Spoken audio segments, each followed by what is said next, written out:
Hey guys, Michael Stillwell here from Stillwell Pianos in Mesa, Arizona, and you just listened to a 1976 Baldwin L. This piano measures 6 feet 3 inches from the very front to the very back, and this is a handmade American piano.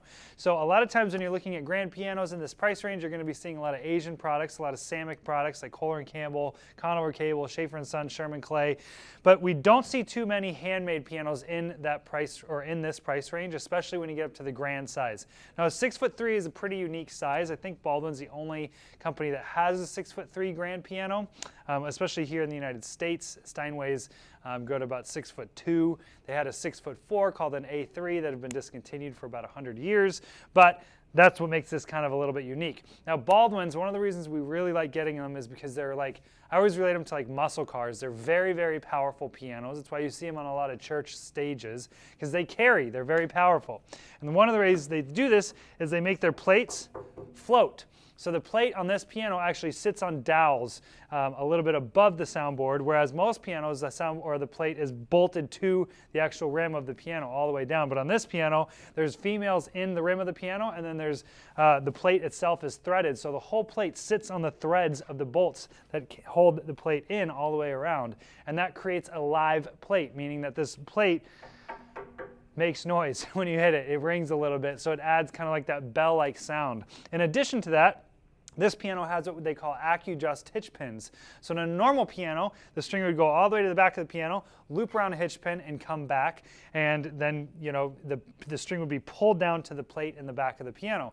In this piano, the pin that it loops around is almost tubular, so the string goes around it like this as opposed to like this being pulled down, and that allows the technician to adjust how much down bearing there is on the string, meaning that they can push the string down a little bit, which will pull more sound into the bridge, which will put more sound into the speaker, the soundboard, which is the speaker. So again, that's just another way to make these even more powerful than they already are. Being that they're handmade pianos, they do have cold pressed hammers. They're a lot easier for us technicians to voice because they don't have a lot of glue in them. They're T-stapled, which is very, very good if you're somebody buying a piano from out of state and you don't know exactly what the piano is going to sound like, and you go, I don't know if it's too bright, too warm. It can be manipulated a lot easier on a handmade piano or a handmade hammer like this. Now, this particular Baldwin L, we actually have had for over a year.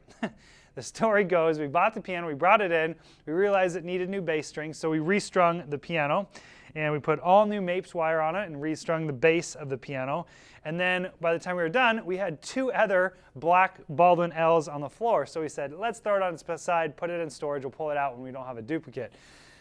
And we did that, and it sat in storage for a while, and then we just found it. And so we put it back onto the floor. We only have one other one right now, and it's not of this price point anyways, so perfect time to pull this guy out. And like I said, we put new bass strings on this piano. So in today's money, if you were to do that on your own in your house, it's usually about $2,000. So getting that already done is a home run. The hammers of this piano are in phenomenal shape. Tons of meat left, none of those big, huge grooves. Very, very pretty sounding piano. The cabinet itself, when we got it, we re-rubbed out the finish. This is a satin black piano, meaning that they sprayed the piano gloss black and then they hand rub it out with steel wool. So we re-rubbed it out with steel wool, and we polished all the hardware. There is some damage. You'll see some burn through or some rub through right here on the shoulders. And there's a couple other spots on here where you kind of see that it went through the veneer a little bit, that somebody damaged it at some point, but they put black in it, so you can't really see it. It's not that noticeable, but it is there. We always like to talk about that in the videos. So guys, if you have any questions about this particular piano or any other piano on our website, always feel free to shoot me an email at michael@stillwellpianos.com. Thanks for watching, guys.